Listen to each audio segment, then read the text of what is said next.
na trilyong piso ang pamahalaan para sa 2025 national budget ayon kay Secretary Amena Pangandaman ng Department of Budget and Management o DBM, kung saan inilahad nito at iminungkahi na maaprubahan ni Pangulong Ferdinand Bongbong Marcos Jr.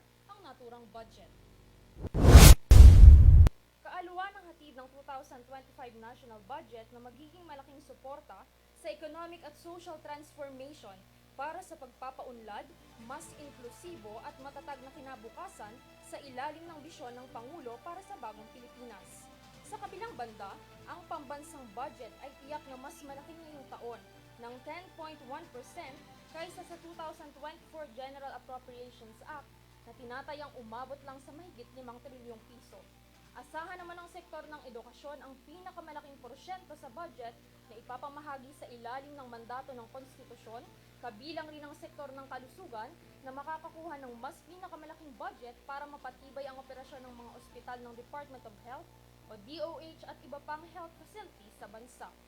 Samantala, patuloy ang paniniwala ni Secretary Pangandaman na ang pagsusulong ng mapalago ang ekonomiya ng Pilipinas ay magbubunga para maabot ang inaasam ng PBBM administration na upper middle income status at single-digit na antas ng kahirapan pagsapit ng 2028.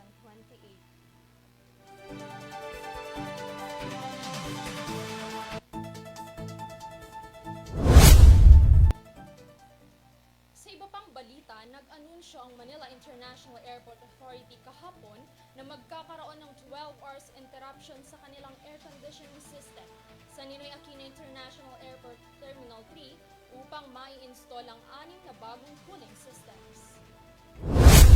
Ayon sa MIA, kinakailanganing patayin ang cooling system ng NAIA Terminal 3 upang magbigay daan sa paglalagay ng mga bagong cooling system simula alas 9 ng gabi bukas hanggang alas 9 ng umaga sa Miyerkules. Kabilang sa mga maaapektuhan ng check-in counters, immigration departure, final security checks para sa mga domestic at international flights, baggage carousels ng mga parating mula domestic at international at ang arrival lobby ng NAIA Terminal 3.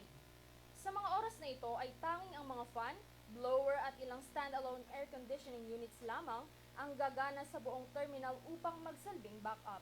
Ayon sa MIA, kung sakaling magkaroon ng problema dahil sa posibleng init na maramdaman ng mga pasahero, ay nakaantabay ang kanilang medical team.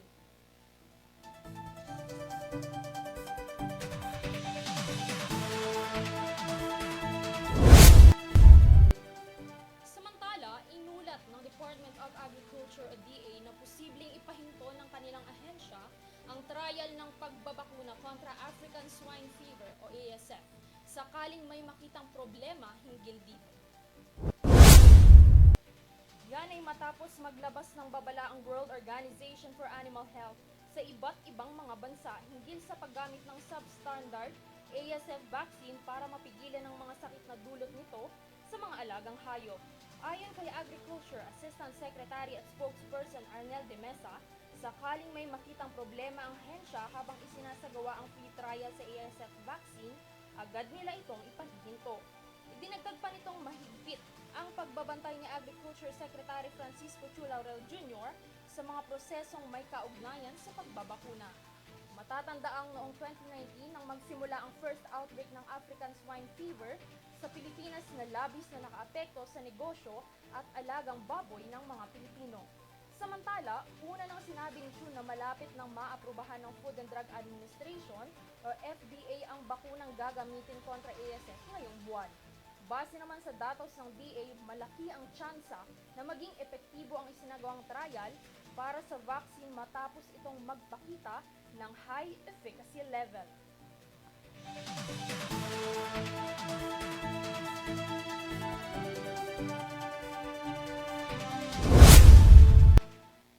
At yan ang mga balitang aming nakalap hanggang sa mga oras na ito. Manatiling nakaantabay, magbabalik ang EuroTV News Update makalipas ang ilang sandali. Ako si Gab Cabonita ng Bulacan State University, sumasaludo sa bawat Pilipino.